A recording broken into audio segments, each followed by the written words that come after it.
Hello friends, आप सभी का हमारे चैनल सिंपल मैथमेटिक्स में स्वागत है। मेरा नाम आदित्य विक्रम सिंह है।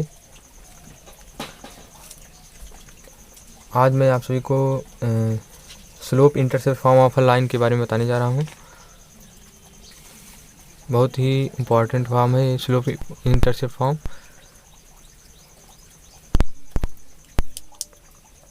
तो सबसे पहले इसको समझने से पहले आप सबको एक चीज़ बहुत अच्छे से ध्यान देना होगा इसकी फिगर के बारे में कि पहले कैसे इसको बनाएंगे हम। तो सबसे पहले मैं इसको बनाने जा रहा हूँ।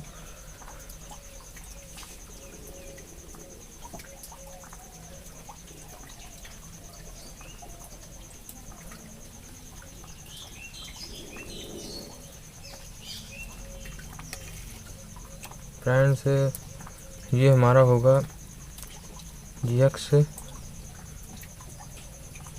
यक्स डैश और ये हमारा होगा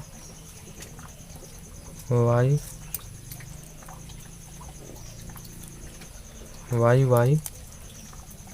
डैश। उसके बाद फ्रेंड्स, इसमें ये है slope intercept form of a line ना। तो इसका कहने का मतलब ये है कि इंटरसेप्ट भी हो, इसका ऐसा स्लोप बताना है, ऐसी प्रवणता बताना है जिसका इंटरसेप्ट भी हो, कटान भी हो, किसी सीधी रेखा का फॉर्म बताना है जो एक्सिस को काटता हो। तो हम इसको ऐसे मान लेते हैं कि ये जो है एक्सिस को काटेगा, ऐसे काटता है फ्रेंड्स। काटने के बाद अब हम ऐसा मान लेते हैं कि ये जो है वाई एक्सिस को क्यू पॉइंट पर काटता है और यहाँ पे हम मान लेते हैं लाइन पर कोई जनरल पॉइंट भी है और यहाँ से हम इस एक्स डैश एक्सिस पर एक लंबवत ड्रा करते हैं और इसका जो पॉइंट जो यहाँ पे मिलेगा इस पर, इसको एल मान लेते हैं। अब हम मानते हैं कि ये एंटी क्लॉकवाइज दक्षिणावर्त घूम करके ऐसे ऐसे ये थीटा एंगल बनाता है। ये हमारा वो जो है मूल बिंदु जिसे कहते हैं हमें 0,0 और फ्रेंड्स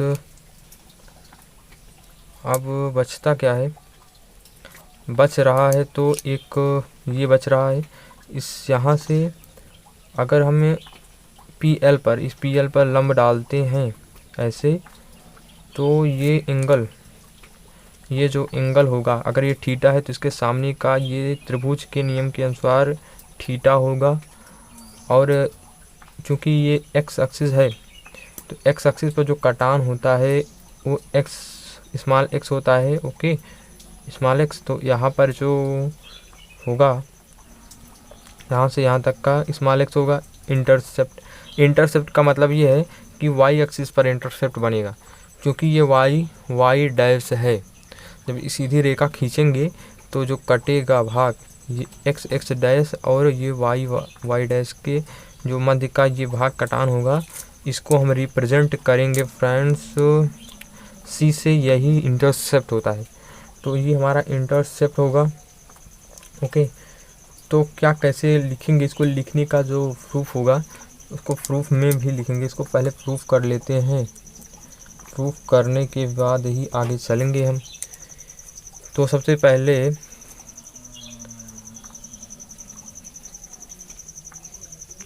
मान लेंगे हम कि let the given intercepts Y axis, मतलब वाई एक्सिस पे बनाएगा इंटरसेप्ट ना, यहाँ से कटेगा तो जो इंटरसेप्ट बनेगा सी वाई एक्सिस पर बनेगा। एट क्यू मतलब क्यू पॉइंट पर काटेगा तो यहाँ से यहाँ तक की इंटरसेप्ट बनेगा। और जो अब क्या है, एंगल थीटा बना रहा है तो इसको भी लिख देंगे कि एक्स एक्सिस के साथ एंगल थीटा बना रहा है धनात्मक दिशा के साथ, and making an angle theta with the positive direction of x axis. Okay, इसको लिख लेंगे। देन हम क्या कहेंगे फ्रेंड्स कि हम जानते हैं कि किसी रेखा की जो स्लोप होता है या इक्वल टू क्या होता है, tan थीटा। कब होता है ये? जब कोई एंगल एक्स एक्सिस के साथ इसके धनात्मक दिशा के साथ, मतलब धनात्मक दक्षिणावर्त घूम करके थीटा एंगल बनाता हो किसी सीधी रेखा से एक्स एक्सिस, तब उसको स्लोप होता है या इक्वल टू इस रेखा का tan थीटा। वही लिखा है हमने। अब हम क्या लिखेंगे, late P x comma y coordinate है इसका, बी एनी पॉइंट। ठीक, जैसे लिखते हैं ऑन लाइन, मतलब रेखा पर कोई पॉइंट हमने माना है पी, जिसका कोऑर्डिनेट है एक्स कामा वाई। ड्रा, अब हम ड्रा करेंगे। पी एम लंबवत है, ये हम दिखा रहे हैं आपको, ये पी एम है। तो हम ड्रा करेंगे P M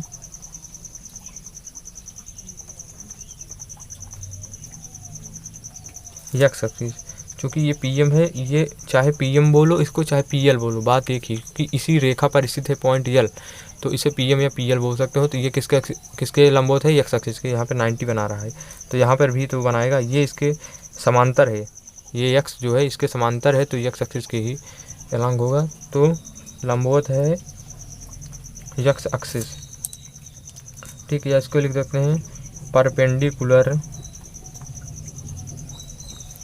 to X axis and Q M लंबवत है। ये फ्रेंड्स अगर हम बात करें तो ये क्यू एम है, लंबवत है पी एल पे। तो यहाँ पे लिख देंगे कि क्यू एम लंबवत है पी एल पर। ये क्यू एम 90 डिग्री बना रहा है पी एल पर, तो इसको लिख दिया है हमने। क्लियरली हम देखते हैं कि एंगल एम क्यू पी, अब इसमें एंगल वाली बात आती है, तो यहाँ पे देखिए एम पी क्यू, ये एंगल नहीं एम क्यू पी, हाँ एम क्यू पी, ये वाला angle M Q P theta है। यहाँ लिख देंगे angle M Q P is equal to theta. Okay, Q M comma करके लिखो भाई, क्यू एम इक्वल टू, ये जो हमारा क्यू एम है, ये देखो ये एक्स है, ये भी एक्स है, ये समांतर है।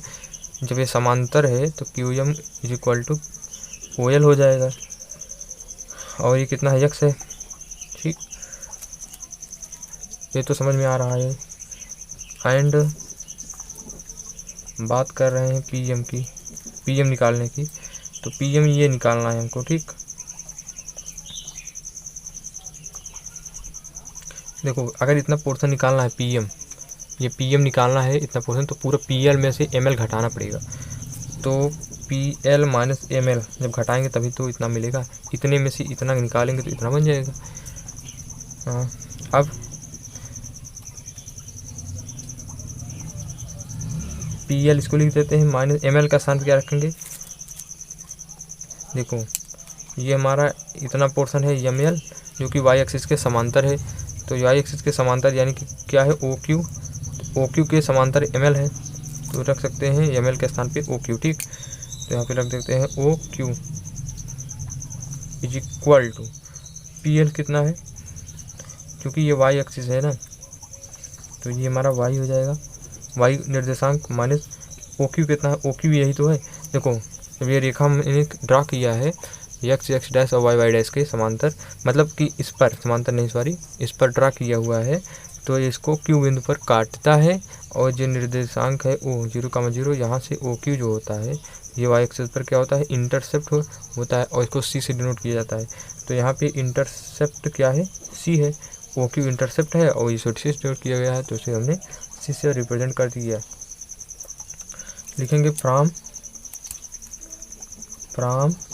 Triangle P M Q we have.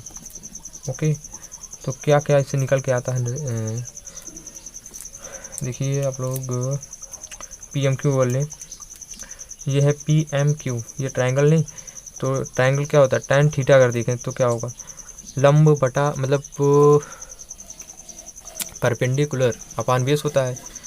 tan theta क्या होता है, परपेंडिकुलर अपान बेस होता है। तो थीटा के सामने का ये pm क्या हो गया, परपेंडिकुलर। तो tan थीटा हम निकाल लेते हैं, tan theta is equal to ये pm क्या हुआ, लंब, लंब मतलब परपेंडिकुलर, यहाँ पे pm लिख देते हैं अपान आधार, बेस ये होता है qm। तो qm क्या हो गया, बेस। pm की वैल्यू है y माइनस सी, यहाँ से अपान qm की वैल्यू कितना है, qm की वैल्यू x है, x को रख दिया हमने। और tan theta is equal to यहाँ से फर्स्ट इक्वेशन से इसको फर्स्ट इक्वेशन मान लेते हैं, यहाँ पे लिख देंगे फ्रॉम फर्स्ट, क्योंकि यहाँ पे फर्स्ट इक्वेशन से tan थीटा के स्थान पे हम रख देंगे। तो tan थीटा के स्थान पे हमने यम रख दिया, तो M equal to Y minus C upon X हो जाएगा। अब इसका हम यहाँ पे लिख दिए है Y M equal to Y minus C upon X. तो इसका हम अगर डायरेक्ट मल्टीप्लिकेशन कराएंगे तो हो जाएगा यहाँ पे M X is equal to Y minus C हो जाएगा। वाई इधर रहने दें या आर्म करके लिख सकते हैं, माइनस सी को इधर शिफ्ट कर देंगे तो यम एक्स प्लस सी हो जाएगा फ्रेंड्स। और ये जो होगा हमारा विच इज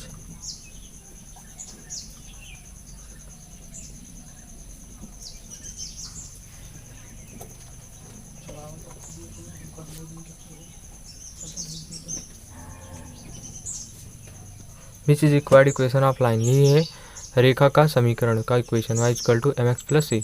इसका मतलब होता है कि जिसमें जो है c जो है y एक्सिस मतलब y एक्सिस से काटा गया इंटरसेप्ट होता है और m का होता है स्लोप।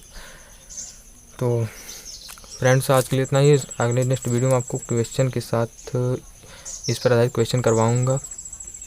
तब तक मैं आपसे अलविदा लेता हूँ। अगर आप लोगों को हमारा वीडियो पसंद आता है तो हमारे चैनल को ज़रूर सब्सक्राइब करिए, बेल आइकन को प्रेस कर दीजिए। धन्यवाद दोस्तों।